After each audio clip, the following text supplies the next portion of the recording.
When it comes to CO2 emissions, homes pollute way more than current model cars do. We have all these things like catalytic converters and all these things that make gas burning vehicles. I'm not saying that they're great. I'm just saying that the emissions are not nearly as bad as homes are. So geothermal technology, what is it and how does it work? It's actually like solar. It's indirect solar. The sun heats the earth. We're pulling heat from the earth. We're using that heat, the mild temperatures that are deep in the earth, to heat and cool the home. So here in this part of the world, we have a deep earth temperature of about 55 to 57 degrees. And we can take that heat and we can ramp it up in the wintertime to heat your home. And we can reject heat into that ground in the summertime to cool your home. And so you can see here in that slide that the slides are fast. Yeah, I'm not used to this thing. So it's a heat source in the wintertime. And like I said, in this slide here, they're showing 45 to 55, which is average around the world. Here in this part of the country, like I said, it's 55 to 57 degrees. And by way of a refrigeration circuit, we're ramping that heat up to heat your home and keep it at 70 degrees. On the opposite side of that, we have a reversing valve, and we take that same 55 to 57 degrees, and with the refrigeration circuit, works much in the same way as a refrigerator does.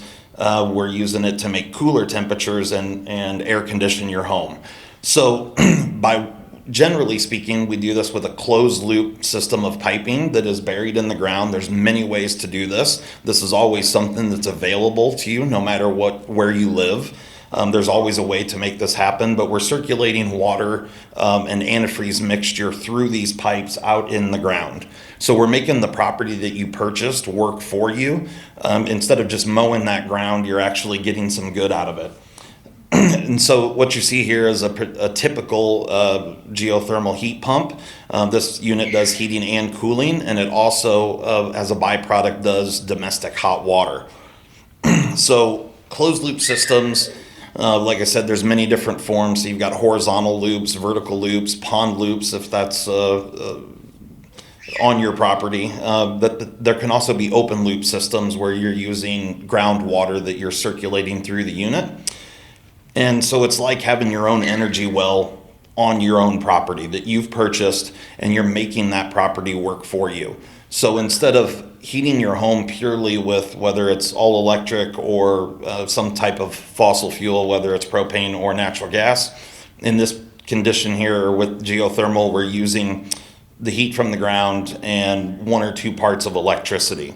This is not a new technology. It's been around. You can see here this Life magazine article was October 25th in 1948. They call it the fireless furnace. This has been around a very long time. It's not witchcraft. It's honestly, it's really simple the way it operates. So applications for geothermal is really any space that needs to be heated or cooled. It can be forced air, it can be heating water, you can do radiant floors. Any type of heating or cooling system that you've seen or heard about that's a boiler, furnace, air conditioner, we can do with geothermal. So a lot of the benefits of geothermal, of course, are the cost savings from getting rid of fossil fuels, especially if you're on LP. Anyone in here that is on LP knows how drastically those prices can change. But of course, the green side of this is, no different than the cool Teslas, getting rid of the CO emissions coming out of your home and going all electric. In today's world, it's all about the electrification of everything, our daily lives, whether it be cars or our homes. And so the graphs that you've seen pretty much from everyone here tonight show that heating, cooling, and making hot water are the biggest expenses that you have in your home. And so by making your land work for you and using what effectively is solar energy that's just stored in the earth, you can save a lot of money and you can reduce a tremendous amount of greenhouse gases. And so heating and cooling with geothermal not only has a huge impact on the environment, but it also has a huge impact on your energy costs. So now that I'm not even really looking at any of these.